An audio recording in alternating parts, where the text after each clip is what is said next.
Where should you live in the Philippines? The options are many. Hello and welcome to the Philippines. I'm going to cover some of those topics in a little more detail. Like each of us who has different budget, different goals, different dreams here in the Philippines, each region, each town, each city has its own unique personality and the region, things that are available to you relatively close to you. Anyway, we're going to get into some of the details, so let's get into it. First off, you should determine what is the most important to you. Do you want to be near the best hospitals? Do you want to be in the bigger city where more services and malls are available to you? Do you want to be near international airports? Is the weather and climate of the area important? The temperature across the Philippines remains pretty constant. It's a warm, hot. We're not that far off the equator, and it's warm and hot and humid. Not as warm and hot and humid as many parts of the southeast USA many times of the year, in my opinion, my experience. There are basically 4 climate zones in the Philippines. I've done a previous video about that, and they really don't change that much. If you want to be in a cooler area, you go up in elevation. That's where you get the cooler climate. Baguio, north of Luzon, north of Manila area. It's about a mile high, about 5,000 meters high.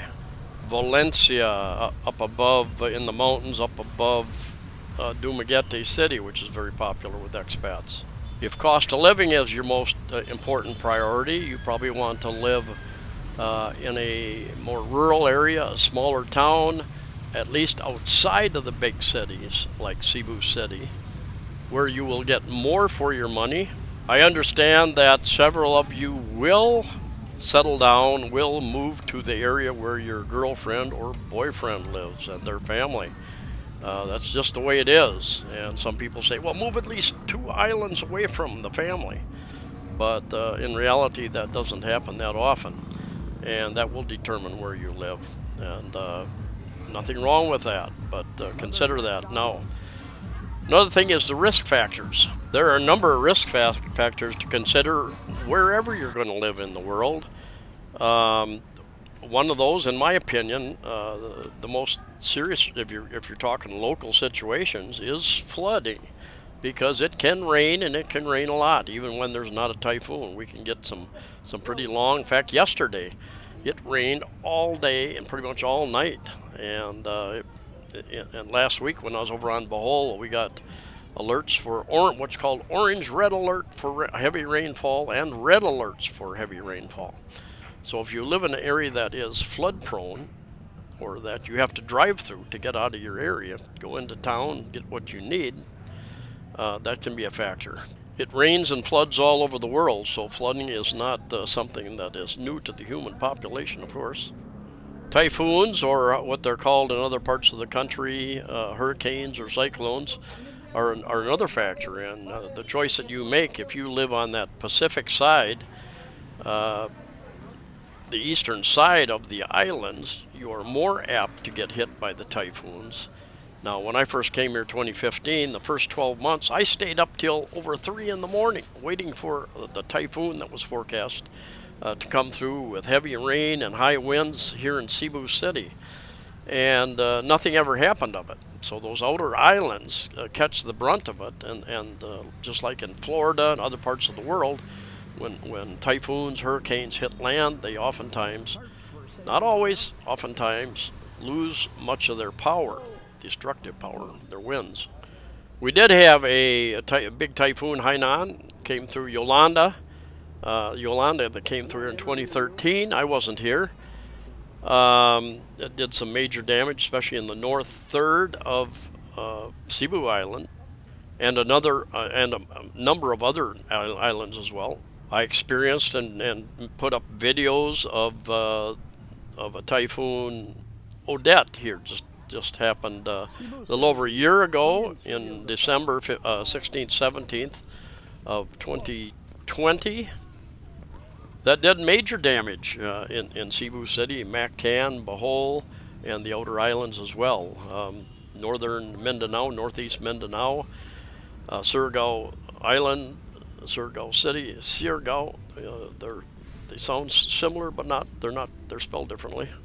Earthquakes, volcanoes, landslides. Some of the things you're going to have to deal with, and earthquakes. There are certain areas that are more prone to earthquakes, and some point in time I'll do another video about that. I've been watching earthquakes around the Philippines for about 7 years. Taal volcano up in south of the Metro Manila area, out by Batangas, has been active. Blew, I think, just a couple of years ago. Even just recently, I saw it was emitting more gases and having more earthquakes around there. Perhaps another eruption of some sort. Mandaue volcano is another one that we hear about occasionally. There are a couple others that aren't really active. Mount Canleon and Mount Pinatubo. They've had some. They occasionally have a little bit of steam come off of them, or earthquakes in their areas. Now let's talk about some of the regions and the cities and towns. Metro Manila is a huge area. I think it's about 25 million people, and spread out. In fact, each area of the Metro Manila area is worth its own video.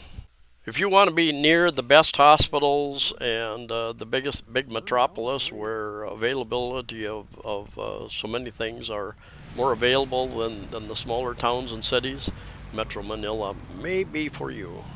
The Cebu City metropolitan area is pretty large in itself, but much smaller than Metro Manila, and I always can call it a small big city because it doesn't take you very long at all to get over to Mactan Island, over to Mandaue, and even outside of the city a ways up to down south to Talisay, and Karkar, and up north into Liloan, Consolation, other cities. And there are many expats who live up in those areas outside of the city, but within 1 to 2 hours ride into the city. The location within Cebu City itself, or Mandaue City, or Mactan, if you live in a condo at the resort, that's going to cost you more, obviously. If you live right next to a mall, your location. If you live in IT Park, the rent, the cost of living, the cost of buying is going to be a little higher than it is outside of those main high demand areas, of course. Most items that I order online come from Manila, so that's the difference. A lot of the stores here, we do not have like Amazon warehouses. If I order something, it usually says Metro Manila. It's going to be delivered from Metro Manila, and or foreign nation, which is 90% of the time is China. So it comes out of China, goes through customs, goes to Manila.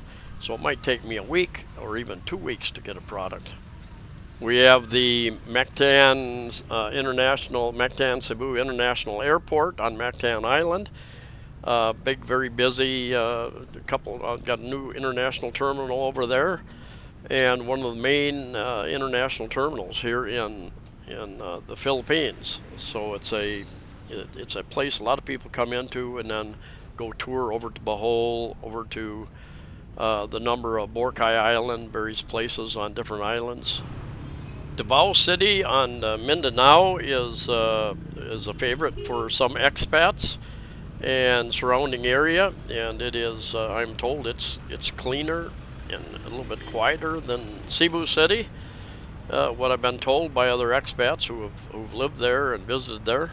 Some people like it, some people don't. Just like with everything else, I get emails that various subscribers who email me and tell me about their travels, and they've told me, well, hey, one of them just said, hey, I got to Davao, been here for a while, and I really like it. And it's been raining, as you can see, and these canals, rivers fill up quite a bit more than what they usually are. I hope to make a trip to Davao this year. I'd planned to about a year ago, and then with all the travel restrictions, that created an issue. I think they were one of the more strict one of the more strict long-term with the restrictions down there, is what I've been told. I would suggest you check the comments if you guys have lived or visited these various places. Give your views of the various places, and this was just before the week before Sinulog Festival when I was walking here. Pit Senor. Yeah, read the comments because you can often learn a lot from the comments about these types of videos. Baguio City, as I mentioned before, is about a mile above sea level. That's about 1,500 meters, or almost 5,000 feet. Now keep in mind, Baguio City is not just flat, it's mountainous, and it's popular because it's up higher, it's cooler, sometimes called the summer capital. People like to visit in the summer, the hotter months especially. I hope to visit Baguio this year. One of my favorite cities that I have visited is Iloilo City, and I was originally going to move there because Mike Philippine, some of you remember his YouTube channel, he unfortunately died a couple of years ago. He had said that, I was watching him before I came over here. He had said he'd done a lot of research and he decided that was the best place to live. And then I stayed at a hotel in Tucson, Arizona, and there was a Philippine lady that worked at the hotel, and I was telling her about going to the Philippines, and told her I was going to go to Iloilo City, and she said, "No, sir, go to Cebu City," and this was her hometown, so she knew about Cebu City. So I did additional research, and I thought, okay, I can start there. I can always move on if I don't like it. But anyway, here I am, over 7 years later, 7.5 years later. But Iloilo, when I was over there reading, the mayor had cracked down on noise, for instance, especially the motorbikes with the loud mufflers and that sort of thing. And I haven't not heard anything like that here in Cebu City. My opinion, the road system was better planned out. It seemed to be a little bit cleaner city. Now, I had a friend that lived over there for a year or two, and he lived in not the best area of town, and he said he wasn't so impressed with it. But anyway, we all have different perspectives, different experiences. Bacolod City is becoming more popular with expats, I believe, and interesting. I was over there for about 2 days. I've done a couple videos over there, and I want to get back over there, spend a little more time over there, but it is another option. Now, I believe that Iloilo City and Bacolod City are about half the size of Cebu City, population-wise. So that is something, just a reference point. Just like Iloilo City, they've got several modern malls, and they've got hospitals, I'm sure good hospitals. If you have something really, really serious, I'm not sure if they can handle a lot of things there. If you would go to Cebu City and or Metro Manila to some of the very best hospitals. Many of you are already aware of Dumaguete, and there are a number of vloggers there, YouTubers there. So there's lots of videos up about Dumaguete. I've been there 4 times, and each time I get a new appreciation for that area. I think before I came here, before 2015, I had read some article in Money Magazine or something that Dumaguete was rated as one of the top places to retire for foreigners because of the number of things. The infrastructure, it's got the Silliman College, I believe it's Silliman College. Anyway, another river canal here, and you'll see here they've been doing more and more the last few years in trying to collect the trash going down so it does not go out to the ocean, and good for them. I'm seeing these booms in more and more places, and sometimes they're just so full, and you wonder when and who will finally come and remove this from this canal, this river. Now, my understanding is that Dumaguete is probably about half the size of Iloilo City and Bacolod City. So you've got to step down in population, but they've got the malls, the hospital, schools, universities. You've got good diving areas all over the Philippines. You're not going to be very far away from good snorkeling, diving areas. Um, all of these areas have ferry terminals. They all have airports. They may or may not have many international flights coming in yet. Well, even Boracay, I think they're starting to accept international flights directly into Boracay or the next island over, just a short ferry ride from there. At least there are plans for that. I read an article about that, and that's what you'll find. We have many, many, many airports here in the Philippines. After these about 3 years of travel restrictions, the airlines are starting to increase flights, domestic flights to the various locations. Ferry companies also are slowly increasing ferries to different destinations, so it's difficult to stay on top of the latest ferry schedules, where they go, when they go, just because of that. It's an evolving situation. Imagine that after the world locking down basically for what, 2.5, 3 years, to start back up. You start one ferry, you start two ferries, you start one airplane flight, and more as the demand starts picking up. Angela City, Subic Bay, Clark City, or probably New Clark City, which is a master planned community all north of the Manila metropolitan area, are options as well. You can find lots of videos about Angela City. They've got like a walking street or whatever they call it up there, with lots of bars and those sorts of things, if that's what you're looking for. I certainly can't include everything on this video, and I'm going to go on and talk a little bit about the provinces.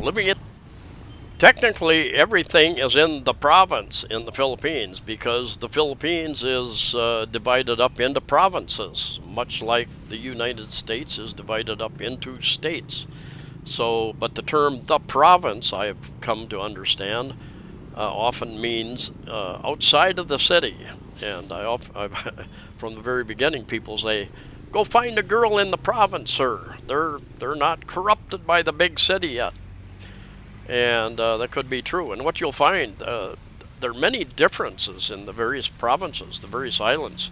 Some are much more conservative than others. The languages are different. You've got, I think, over 200 languages in the Philippines, but there are, I don't know, maybe a dozen main languages.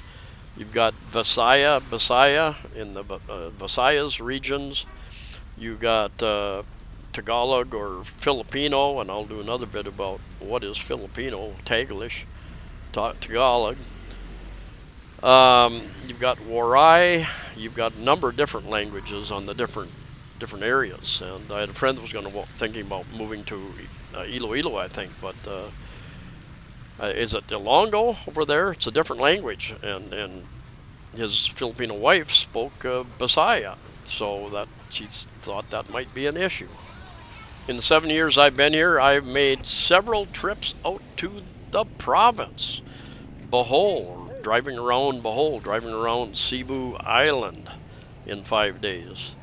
And I have come to the conclusion personally that the province out in the country is not for me. Now, there are various sized cities, towns,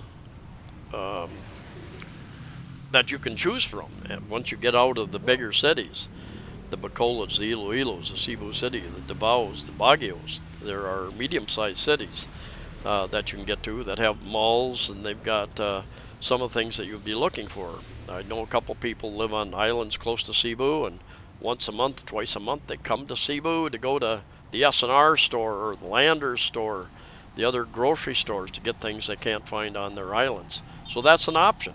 As I stated in the beginning, we all have different budgets, different dreams, and I don't judge anybody on where they live. Some want to be closer to the better hospitals and That's important to them. Others are going to live wherever they find their girlfriend, their boyfriend. One positive thing, if I lived in the province or in a smaller town like Dumaguete, for instance, I would travel more because at some point in time I would become bored. If I lived in the country outside of a medium-sized town, I would definitely have some sort of a big garden or maybe even a farm and get involved in perhaps some agricultural commerce. Would have to get a different visa for that, obviously. So that's just a brief look at some of the bigger options, most common options that foreigners choose here in the Philippines. Bohol, you've got Tagbilaran City, Panglao Island. Anyway, thanks for coming along. See you next time.